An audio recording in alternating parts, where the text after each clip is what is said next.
And when you're deferring and you're expecting to have a chance to double up, so to speak, that's what changes the game. The middle eight of the game, we haven't played well in the second four.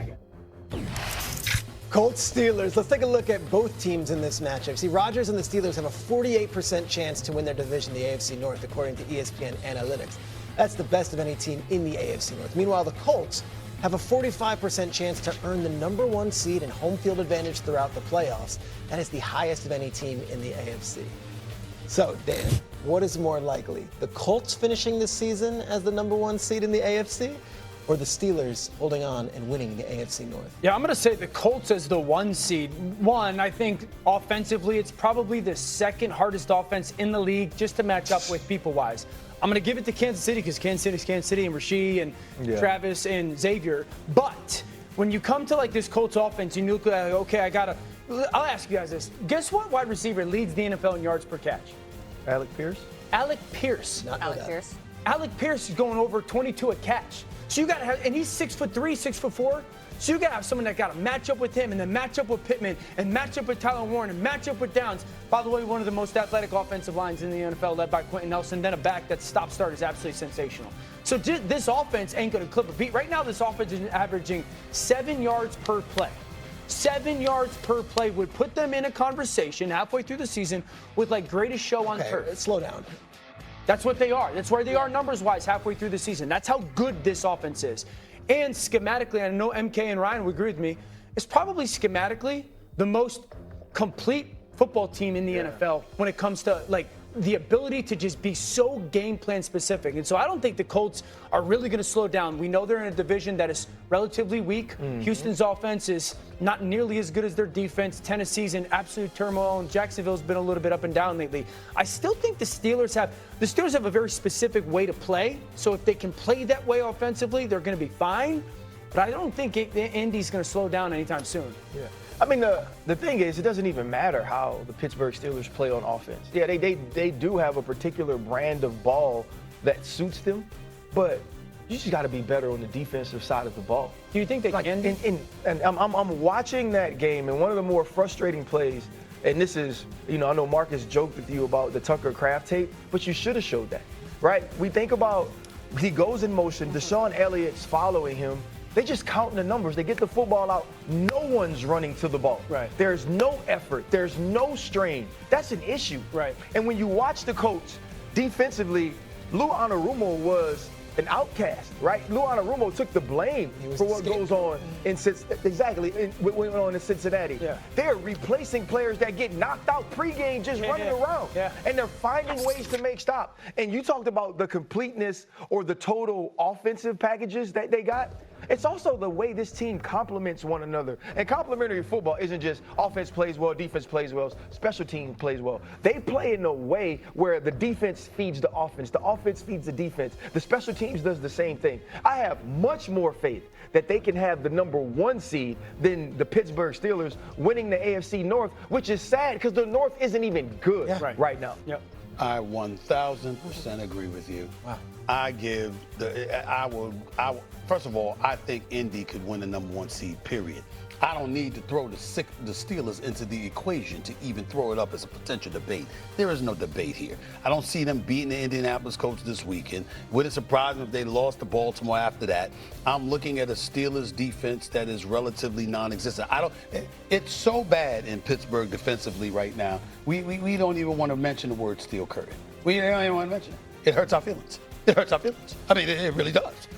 It's just the truth. And so when I look at Jonathan Taylor running that football, when I look at Daniel Jones throwing that football, when I look at Steichen and that offense and what they bring to the table, total offense, scoring offense, and the way that they have been balling, there's no doubt in my mind that the Indianapolis Colts have a significantly better chance of ending up with the number one seed than the Steelers have of winning the AFC North.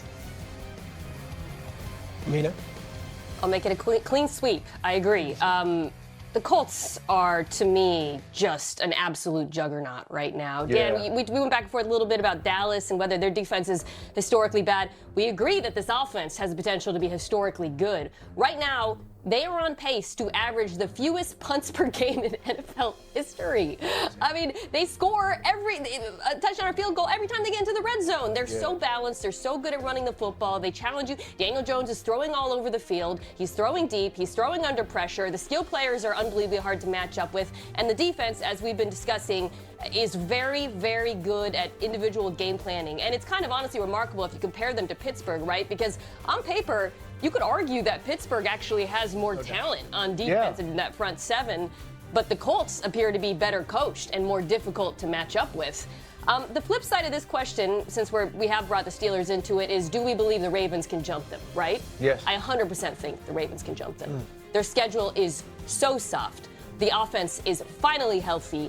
And the defense, while they've been bad, really bad, we're starting to see some improvement with some personnel changes, and I wouldn't be surprised if they continue adding. So I think the Colts have a good chance at this, and I think the Ravens do win the AFC North. You know, also, too, Pete, I mean, but Tyler Warren is one of the best offensive players in the entire NFL. He's a first-team All-Pro. Yes. Yeah. And I just think, like, you can't mention what that offense is doing, even Daniel Jones and Jonathan Taylor, without thinking about the ways Shane Steichen utilizes Tyler Warren. Yeah. And just, he's a big, strong hand, contested catch guy. Yak. Yeah. One of the reasons I made that face of because we haven't seen him on primetime. Like a lot of us are watching the Colts on maybe to be honest, red zone, and you see like a couple highlights and you see these film breakdowns or you see these gaping holes and you're like, okay, I guess that's good. They haven't had that premier game. This is a game against a premier team in the Steelers. I think a lot of people are going to be watching. Yeah. The 99 Rams, they came from out of nowhere also. So this could be a good comparison. A little bit of a cast-off quarterback. Cast-off? Here we go. Consistently elite enough to overcome a historically poor performing defense. Yeah, no, I agree 100%. I think what Mina said at the top of this is the most important.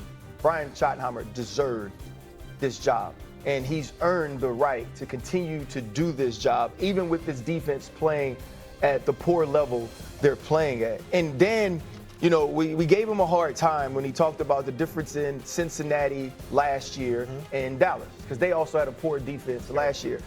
You could hang your hat on Joe Burrow playing at that level week in and week out.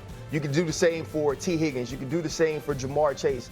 The ups and downs of the Dallas Cowboys offense is what makes you a little bit skeptical about, even if they go out and get a playmaker, which you need more on defense, could this team be good enough to make a run to the playoffs? And I just don't think they can.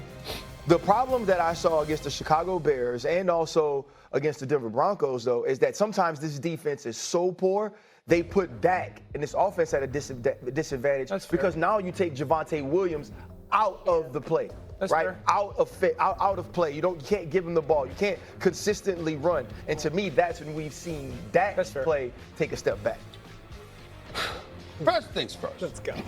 When it comes to Brian Schottenheimer, allow me to say this. You know,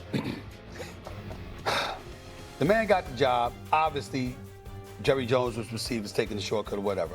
I can't believe this. I'm actually a fan of Brian Schottenheimer. Let's go. Totally. Yes, absolutely. I'm actually a fan of his. Totally. I mean, I genuinely like him.